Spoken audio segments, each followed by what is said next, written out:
Hi అండి, అందరికీ నమస్తే. 2025 చెడుపై మంచి విజయం సాధించిన నరసింహస్వామి జయంతి ఎప్పుడు వచ్చింది? అసలు నరసింహ జయంతి అంటే ఏమిటి? ప్రాముఖ్యత, ఆచారాలు, శక్తివంతమైన ప్రయోజనాలను ఇప్పుడు మనం తెలుసుకుందాం. నరసింహ జయంతి హిందూ మతంలో అత్యంత పవిత్రమైన పండుగలలో ఒకటి. తన భక్తుడైన ప్రహ్లాదుడిని రక్షించటానికి మరియు చెడును నాశనం చేయటానికి విష్ణువు నరసింహ సగం మనిషి సగం సింహం రూపాన్ని తీసుకున్న రోజును మనం నరసింహస్వామి జయంతి అని పిలుస్తాము. ఈ శక్తివంతమైన అవతారం దైవిక జోక్యం, ధైర్యం మరియు దుష్టత్వంపై ధర్మం యొక్క అంతిమ విజయాన్ని సూచిస్తుంది. ఎంతో భక్తితో జరుపుకునే నరసింహ జయంతి ఆరోగ్యం, సంపద, వృత్తి లేదా సంబంధాలకు సంబంధించిన ప్రతికూలత, అడ్డంకులు మరియు దురదృష్టాన్ని తొలగిస్తుందని నమ్ముతారు. ఈ రోజున నరసింహునిని పూజించడం ద్వారా భక్తులు భయాలను అధిగమించటానికి, అన్యాయాన్ని ఓడించటానికి మరియు వారి జీవితాల్లోకి శాంతి మరియు బలాన్ని ఆహ్వానించటానికి ఆయన ఆశీస్సులను కోరుకుంటారు. ఈ ఏడాది అంటే 2025లో నరసింహ జయంతి ఆదివారం మే 11న వస్తుంది. ఈ దైవిక పండుగల యొక్క ప్రాముఖ్యతలు, ఆచారాలు, శక్తివంతమైన ప్రయోజనాలను ఇప్పుడు మనం పూర్తిగా తెలుసుకుందాం. ముందుగా మనం తిథి గురించి తెలుసుకుందాం. 2025 తేదీ ఆదివారం మేన వచ్చింది. తిథి చాంద్రమానం చతుర్థి, వైశాఖ మాసంలో శుక్లపక్షం 14వ రోజు. పూజా ముహూర్తం ఉదయం 11:17 నుంచి మధ్యాహ్నం 1:55 వరకు పూజకు ఉత్తమమైన సమయం.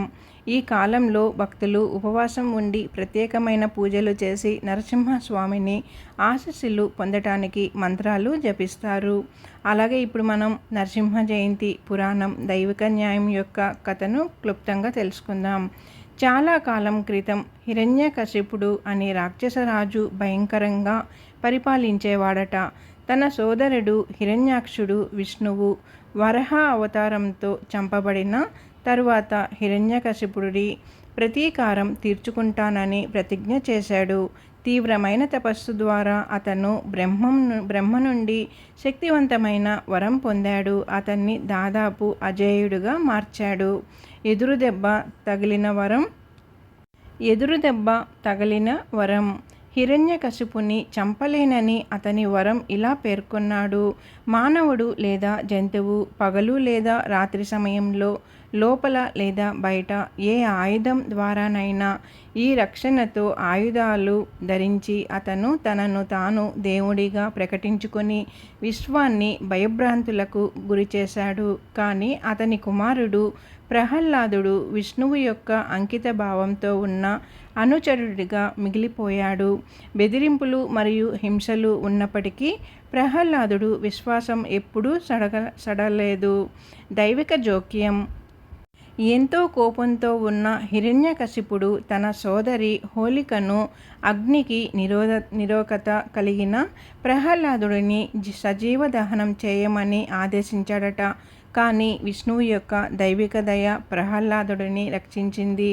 హోలిక మరణించింది.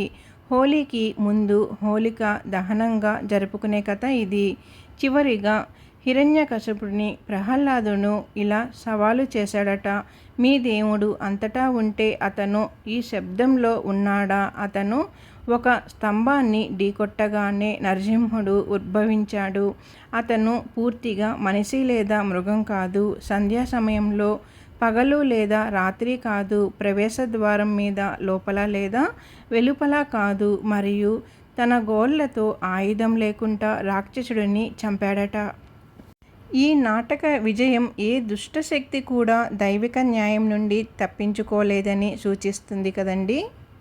నరసింహ జయంతిని ఎలా జరుపుకోవాలి, ఆచారాలు, నైవేద్యాలు అన్నీ కూడా మిగిలినవి ఇప్పుడు మనం తెలుసుకుందాం. దశల వారీగా పూజ గురించి ఇప్పుడు మనం తెలుసుకుందాము. మిమ్మల్ని మీరు ఎలా శుద్ధి చేసుకోవాలి? రోజును ముందుగా స్నానంతో ప్రారంభించి శుభ్రమైన బట్టలు ధరించుకోవాలి. బలిపీఠం ఏర్పాటు చేసుకోవాలి. నరసింహస్వామి మరియు లక్ష్మీదేవి విగ్రహం లేదా ప్రతిమను ఉంచుకోవాలి. దీపం వెలిగించటం. దైవిక శక్తి కోసం నెయ్యి లేదా నువ్వుల నూనెను ఉపయోగించుకోవాలి. నైవేద్యం పూలు, పండ్లు, కొబ్బరి, నల్ల నువ్వులు మరియు స్వీట్లు ఏవైనా కూడా సమర్పించుకోవచ్చు. మంత్రాలు జపించటం రక్షణ కోసం నరసింహ మంత్రాన్ని పఠించుకోవాలి. భక్తితో ప్రార్థించటం, కళ్ళు మూసుకొని ధ్యానం చేసి ఆశీర్వాదాలు పొందాలి స్వామివారి నుంచి. అలాగే నరసింహ జయంతి నాడు ఉపవాసం ఉండటం. చాలామంది భక్తులు సూర్యాస్తమయం వరకు కఠినమైన ఉపవాసం పాటిస్తారు. సాయంత్రం ప్రార్థన తర్వాత మాత్రమే దానిని విరమిస్తారు. ఉపవాసం ఆత్మను శుద్ధి చేస్తుందని మరియు దైవిక రక్షణను ఆకర్షిస్తుందని నమ్ముతారు.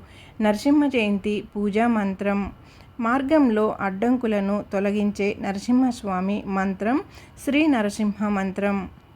ఇప్పుడు మనం మంత్రం కూడా విందాం. ఉగ్రం వీరం మహావిష్ణు జ్వలస్తం సర్వతో ముఖం నృసింహం భీషణం భద్రం మృత్యుం సమామ్యహం. ఉగ్రం వీరం మహావిష్ణుం జ్వలస్తం సర్వతో ముఖం నరసింహం భీషణం భద్రం మృత్యుం నమామి అహం అనేదానికి ఇప్పుడు మనం అర్థం తెలుసుకుందాం.